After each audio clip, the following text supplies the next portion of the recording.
If your fashion wish list lives rent-free in your brain, you need to be on Poshmark.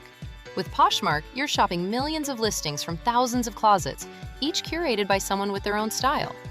Vintage finds, designer pieces, and everyday staples all in one place. Search for your favorites or let the discovery come to you. Poshmark makes it easy to find what you actually want to wear at prices that feel like a quiet win. Download the Poshmark app today and use code PODCAST10 when you sign up to get $10 off your first purchase.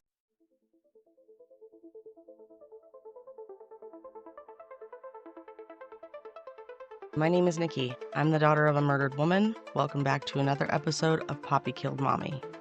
Today is July 8th, the worst day of my life. The next 24 hours will compile to be the most traumatic thing that's ever happened to me. 33 years ago tonight, at around 11 p.m., I said goodnight to my mom like any other evening. 3 hours later, I was woken by the Sedona Police Department's flashlights in my face and put in the back of a cop car where my little sister keeps telling me that Papi killed Mommy. Come to find out, she was actually right. Today's episode isn't for the thousands of people who follow this podcast for the last year. It's to one person, that little sister. That little sister that sat with me in the back of that police car that night and kept telling me that Papi killed Mommy, trying to convince me that what she saw was our reality and I wouldn't believe her. That's who I'm trying to talk to today, that little sister. To my little sister, I don't know if you're ever going to hear this. Maybe someone will send it to you, or maybe you'll stumble across it one day, or maybe you'll just never press play. But after 6 years of silence, I'm not really sure what to do next to get your attention. So this is my next option. It's been 6 years since you've called me. The last time you called, it had everything to do with Mom's case. You had just been contacted by the Sedona Police Department and you called for help. I didn't take that phone call because I was mad at you. The crazy part is, I don't even remember why I was mad. I honestly don't. You probably do, but 6 years is a long time. In 6 years, my life has changed. As you probably already know, I took Mom's case public after you called. After years of waiting for someone else to do something, I finally realized nobody was going to come to help. So I did the only thing I knew how to do. I picked up a camera, and I didn't even know how to do that.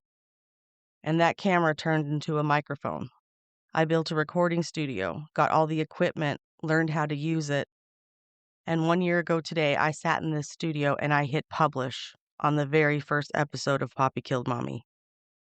I had no idea what would happen.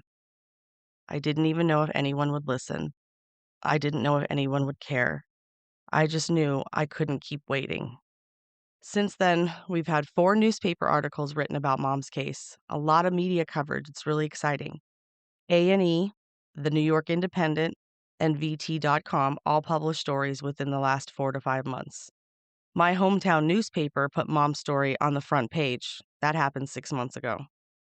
I've also gone to CrimeCon twice. I stood on stage live with Crime Weekly and I told our story to hundreds of people. This podcast has charted twice on Apple's top true crime charts, making it all the way to top 25. I've talked to journalists, investigators, producers, victims' families. Thousands of complete strangers know our mom's name now. People from all over the world know what happened on July 9th, 1993. And yet, you still don't call. You still don't write. And for a long time, I thought maybe that was your answer to all of this. Maybe you just wanted nothing to do with this, and I low-key respected it. Maybe you had made peace with leaving the past where it was. And then something changed. Last week, just days before Mom's death anniversary, I found out you reached out to Dustin. For the first time in years, I got a whiff of your existence. You were okay, you're alive, and you're communicating freely with somebody that I know. I know he told you that he wouldn't tell me. But come on. Of course he told me. Within minutes, I had screenshots. Come on. Then almost out of nowhere, this is really odd, all the timing. Someone from your world reached out to me, and maybe you don't even know it. You probably don't. But they sent me a picture of you. Yeah.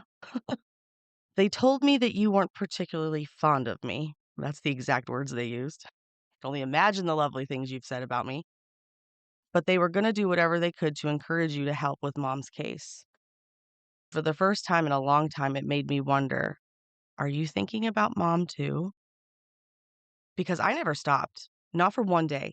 Every interview I've done, every article, every podcast episode, every speech, every email, every meeting, every mile I've driven, every single thing has been for her and for us. I don't know what your life has been like these last 6 years. I don't know what you're carrying. I don't know what conversations you've had with yourself when nobody else is around. But I do know this. When I was researching this podcast, I came across something I'd never heard before. Your phone call with investigator Laura Leon from 2023. I sat there listening and I heard something I had never, ever heard from you before. I heard anger. I heard frustration. I heard hurt. You sounded like me. You sounded like Aunt Wendy. You sounded like someone who was tired of carrying this alone. That phone call changed the way I look at you. For real. Because for years I thought maybe you just didn't care. You were too young. You don't know her. You just don't care. Earlier this year, Aunt Wendy and I met with the county attorney. We asked the question we've been asking for decades. What will it take to finally close this case? The answer infuriated me. It's down to a confession or a confrontation call. That's where this case stands after 33 years. When I heard that, I thought of you immediately. I've spent years trying to get the world to pressure your father. I've asked strangers to care. I've asked journalists to care. I've asked podcasters to care. I have asked millions of people on social media to care about a person they've never met. But maybe the person I've needed all along was my own sister, his daughter. So I'm asking you, not as a podcaster, not as someone trying to build an audience, not for downloads, not for headlines. I'm asking you as your sister. Are you ready? Because I am. Maybe we're never going to agree on everything that's happened between us. Maybe we'll never be friends, Family doesn't have to be friends. But that doesn't change the fact that we are family and we are sisters. You're my only sister. We had the same mom. We have the same mom. She loved both of us, and she deserves every chance we have left. I feel if you and I and Aunt Wendy can somehow put all of this aside and we can come together, I honestly believe that we have the best chance that we've had in 33 years. I'm not asking you to forgive me. I'm not asking you to trust me overnight. I'm just asking you to sit down, talk, meet with me, meet with Aunt Wendy, meet with the county attorney if you're willing. Let's hear what they have to say together. And if the answer is still no, at least we'll know we had tried and we did our best, and maybe I could be at some kind of peace. But I don't want to spend the rest of my life wondering what would have happened if I had just asked you one more time. So this is me asking, 6 years later, are you ready? Because if you are, I'm here. I never stopped being your sister, and I never will. Please call me Kay. My number's still the same. I don't know what else to say other than this is very emotional for me. I would like to rekindle our relationship. I really would. And I'm really sorry with everything that's happened, with all of the anger that's between us. We need to project the anger at the person that we're actually mad at. It took me a lot of years to realize that I have been angry all my life, but it's at one particular person. And I think it's time. I think it's time. So if you're ready, please call me. I love you. I miss you. And just remember, 33 years ago in the back of that police car, you kept telling me that Papi killed Mama. You kept trying to convince me that what you saw was real, and I wouldn't believe you. I believe you, Kay. I'm really sorry. Please call.